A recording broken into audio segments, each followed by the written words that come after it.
Well, I'm sure you've all heard by now how the Queen has died. She was 96 years of age. Over the last 2 to 3 days, photographs were released of her meeting the new incoming Prime Minister, where she, the Queen, looked very frail and very fragile, and has come as somewhat of a shock, the announcement of her death. And yet 96 is a good old age.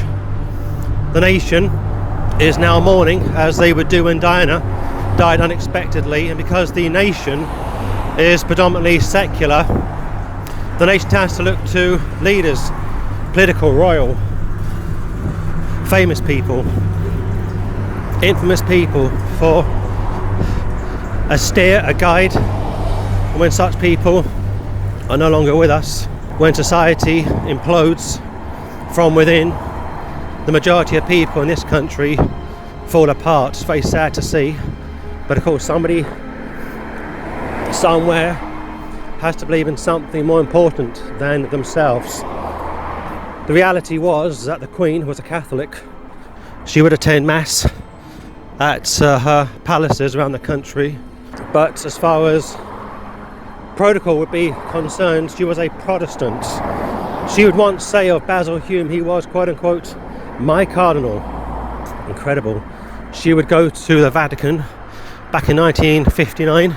She would meet every pope apart from Pope John Paul I, who of course died very mysteriously after 33 days.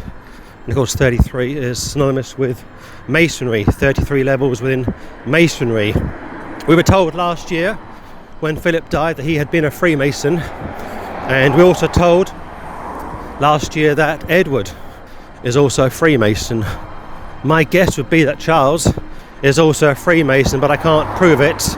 And of course Freemasonry's purpose and goal has long been to infiltrate Christianity, which they've done very successfully. And of course behind the Freemasons are the Jesuits. Tragically, with the death of the Queen, and when it came to diplomacy, she was the best. She would represent Britain globally, and as Paul would say, honour to whom honour is due. So pay respects to her as far as diplomacy was concerned, but religiously she had a very poor track record. She could have refused to allow the abolition of capital punishment, but she chose not to, allowing wicked people to live after doing wicked deeds. She allowed the legalisation of abortion, and of course we will never know how many babies could have been spared had she refused to allow abortion to be signed into British law. She would allow same-sex marriages, same-sex adoptions. And you might say, well, she had no options, she had to sign it into law, but that's not true. Think back to the 1970s when the King of Belgium was asked by his government to sign abortion into Belgium law, and he said, no, I can't do it, it's against my conscience. He was a devout Catholic, and he would say, you'll have to wait until my death, which they did, and then his son took over and very quickly signed abortion into Belgium law. But it would have been incredible had the Queen said no to those ungodly laws being put into play.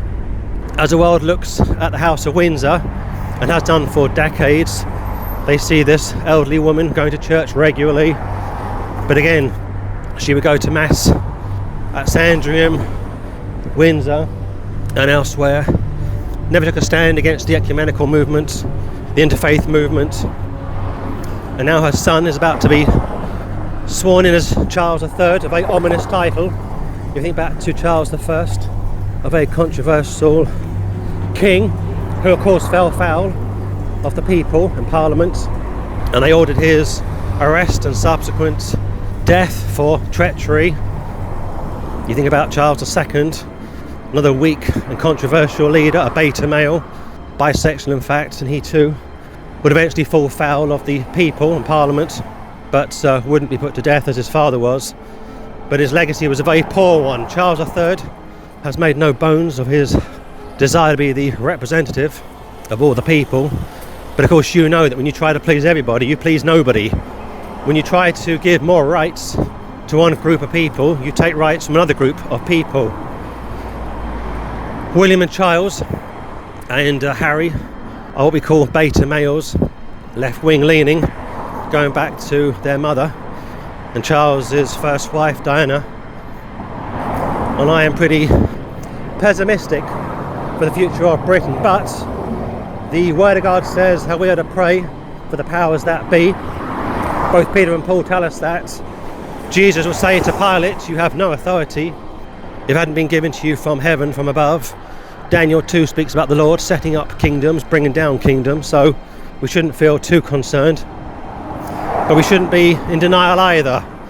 But I'm looking at this prophetically, and I'm thinking about the 10 kings found over in Revelation who do a deal with the devil for an hour, and then they turn against the devil. And of course the devil being the Antichrist, and also the whore of Rome, and all these groups working together to control the world. And I'm thinking to myself, where does Charles fit into the 10 kings? Because of course for the first time in 70 years we now have a male monarch, a male king. Inflation is at an all-time high, currencies are plummeting, society is imploding.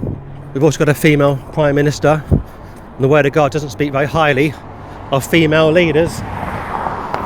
And yet, in spite of all of this, we are told to pray for our leaders. And I've been praying for the King in waiting, and I prayed for the Prime Minister a few days ago when she became the new Prime Minister. But from our position as Bible believers, we are neither royal nor are we political. We are non-partisan. We try to be as objective as is possible. But what annoys me the most is when historians try to rewrite history and church leaders gloss over the sins of the state. I want to say one final thing. When it comes to Britain, pray for Britain. People always say God save the Queen. Now they're saying God save the King. How about God save Britain? How about God save you? British people are very good at praying for other people. How about praying for yourself, for your own families? Unknown prayers have been said for the Queen and her family over the last 70 years. And yet the state has gone down, suffered more. We've become more reprobate, so on and so forth. And now is the time for British Christians and British people in general to start praying for yourself, for your families, and for those that you know.